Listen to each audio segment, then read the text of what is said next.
연이틀 그래도 잘 버틴다 싶었는데 마감 30분 앞두고 변동성을 키우며 우리 시장은 1% 가까이 하락했습니다. 비상계엄의 여파 속 어떤 행동을 취해야 하는 걸지 투자 전략 세워보겠습니다. 오늘은 LNS홀딩스 김선영 대표 나오셨습니다. 안녕하십니까? 맞습니다.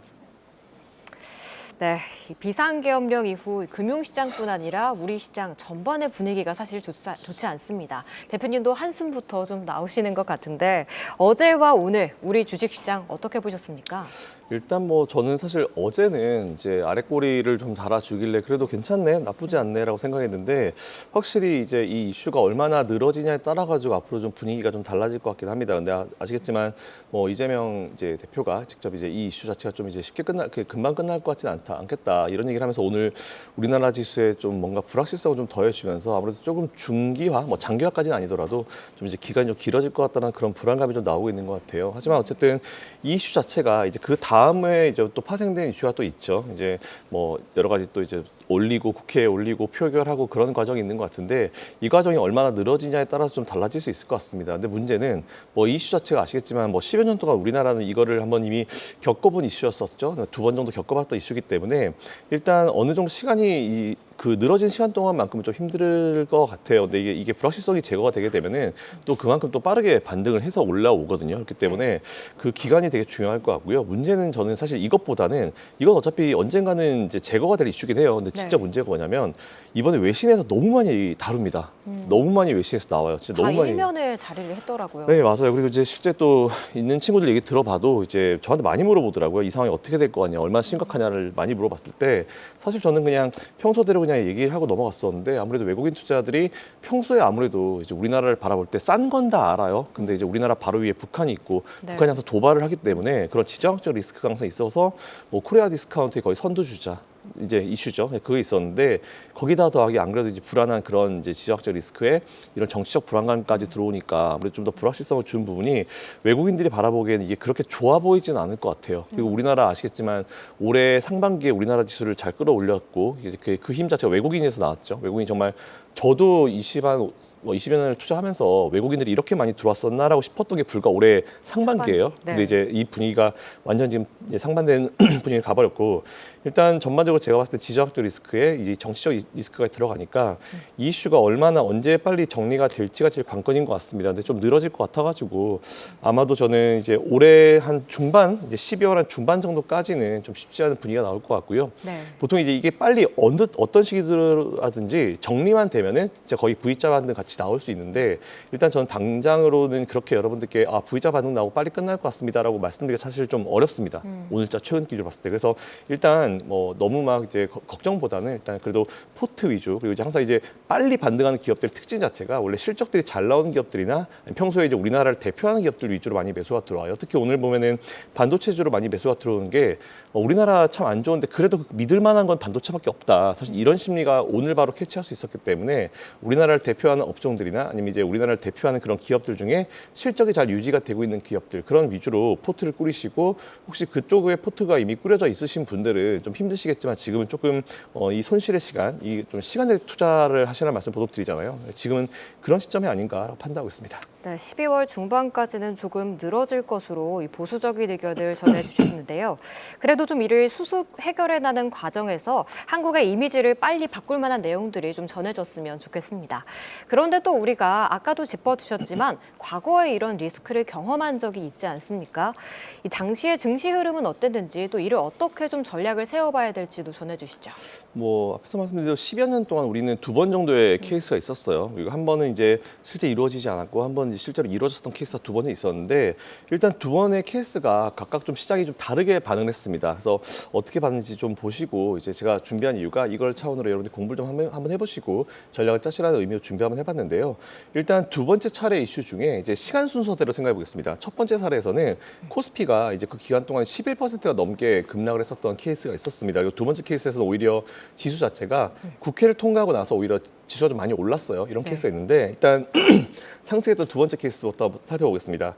최초 사실 여러 이슈가 나올 때 주가가 하락하긴 했었어요. 근데 막상 국회 이제 본회의가 진행될 때부터는 주가가 좀 올라가기 시작했었고 헌재 결정이 나온 그날은 당일날 코스피가 3%가 넘게 급등을 했었던 적이 있었습니다. 근데 이걸 봤을 때 우리가 왜 그랬냐면은 어쨌든 이제 많은 투자자들이나 많은 사람들이 좀 이제 기대를 하고 있었던 거죠. 그리고 이제 불확실성이 제거가 됐다는 그런 내용이 나오면서 당일날 코스피가 3%가 넘게 급반등했고 그 이후에 정말 빠르게 지수가 원자리로 회복되는 모습을 좀 보였습니다. 그래서 일단 그때 분위기가 이게 늘어지느냐 늘어지지 않느냐 이런 시점 자체가 굉장히 좀 중요하게 작용했다라고 보시면 될 것 같고요. 그리고 하락했었던 첫 번째 케이스를 한번 생각해 보면은 이거는 사실 이슈 논의부터 헌재 청구 기각 이 이슈까지 코스피가 11%가 넘게 급락을 했습니다. 정말 어려운 시기가 이때였었던 것 같은데 각각의 케이스 차이는 결국 보시면 이제 불확실성 제거냐 아니면 이제 불확실성이 시작되느냐 늘어지느냐 사실 이런 부분이라 보시면 될 것 같고요. 어쨌든 이번 케이스는 제가 봤을 때는 좀 이제 전자 쪽으로 갈 가능성이 좀 크다라고 좀 보고 있었는데 일단 조금 아무래도 늘어질 수 있겠다라고 이제 오늘 이재명 이제 대표가 직접 얘기했기 때문에 전자 쪽으로 완전히 똑같이 진행되는 것보다는 일단 어느 정도 시간이 좀 필요할 것 같습니다. 하지만 어쨌든 어느 방향으로 결정만 되게 되면은 정말 지수는 빠르게 급반등할 거거든요. 그러니까 그 시점을 이용해 가지고 여러분들이 좀 포트를 잘 꾸리실 필요는 분명히 있을 것 같습니다. 우리나라 사람들이 빨리빨리 좋아한다고 하잖아요. 그쵸? 이런 이슈도 좀 빨리빨리 해결이 됐으면 좋겠습니다. 오늘 아까 시장 전반을 보면서 선별적으로 수급이 들어왔던 반도체주들은 그래도 긍정적인 관점을 제시해 주셨잖아요. 근데 오늘 시장에서 좀 약했던 섹터가 금융주인데요.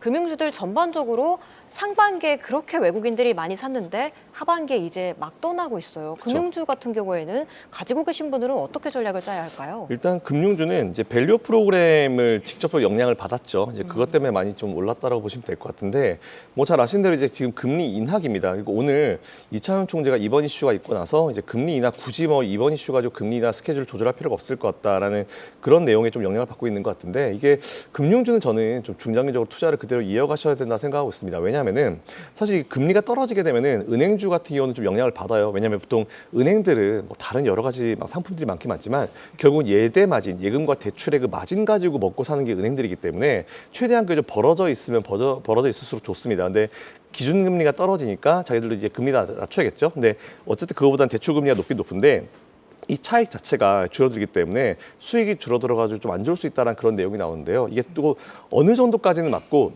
어느 정도 이건 틀린 게 좀 예금이 떨어지고 나면은 그 이후에 오히려 금리가 떨어지니까 이제 대출을 평소에 받고 싶었는데 금리가 너무 높아서 못 받는 그런 수요들이 확 살아나게 됩니다. 이에 따라서 예대마진이 다시 벌어지는 상황이 발생하거든요. 그렇기 때문에 그 시점까지는 어쨌든 이제 금융주에 대해서는 투자를 그대로 좀 이어가시면 좋을 것 같다는 그런 말씀드리고 보통 이제 보험주 같은 경우는 이제 일반적으로 이제 겨울 되면 눈 많이 오지 않습니까? 그래서 사고가 많이 나기 때문에 보험주는 조금 영향을 받을 수 있긴 있는데 그것도 뭐 하나의 작은 이슈이기 때문에 뭐 크게 마음 쓰실 필요 없을 것 같고요.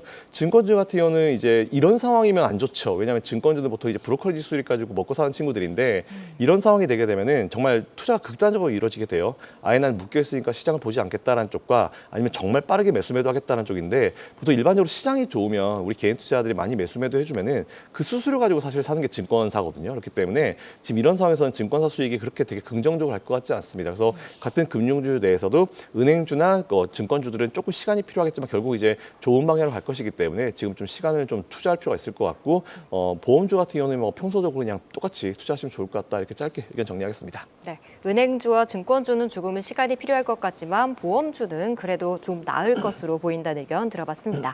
대표님 마지막으로 좀 질문 하나 더 드려볼게요.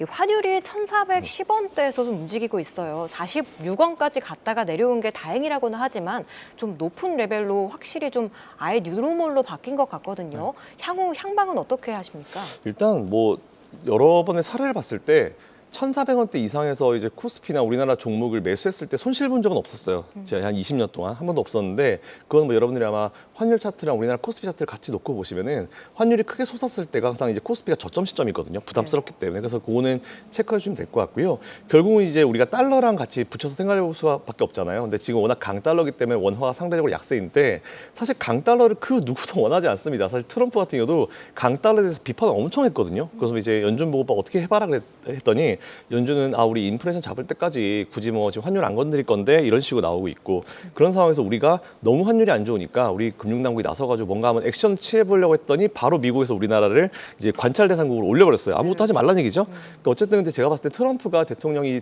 시작하는 1월 20일 이후에는 분위기가 좀 달라질 거라 보고 있습니다. 왜냐하면 미국도 강달러보다는 약달러로 이제 유지를 해야지 당연히 수출도 효과가 얻을 수 있고 트럼프는 어쨌든 이제 국내 어떤 이 부채 자체를 줄이려고 노력하는 분이기 때문에 수출을 수요를 증가시킬 수밖에 없거든요. 그래서 아마 제가 봤을 때는 내년 1월 20일 전에 이제 달러는 약세로 들어설 것이라 보고 있고요. 우리나라 원화도 상대적으로 강세로 돌아설 거라 보고 있어서 어쨌든 저는 그 전까지만 우리나라의 개별적인 이슈가 좀 정리만 되면 외국인들 들어와서 분위기가 좀 달라질 수 있을 것 같으니까 이번 달이랑 다음 달까지만 조금 힘내시라는 말씀을 좀 드리겠습니다. 네, 알겠습니다. 지금까지 LNS홀딩스 김선영 대표와 함께했습니다. 오늘 말씀 고맙습니다. 감사합니다.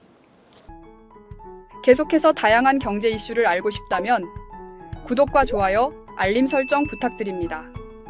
AI 캐스터 권미정이었습니다.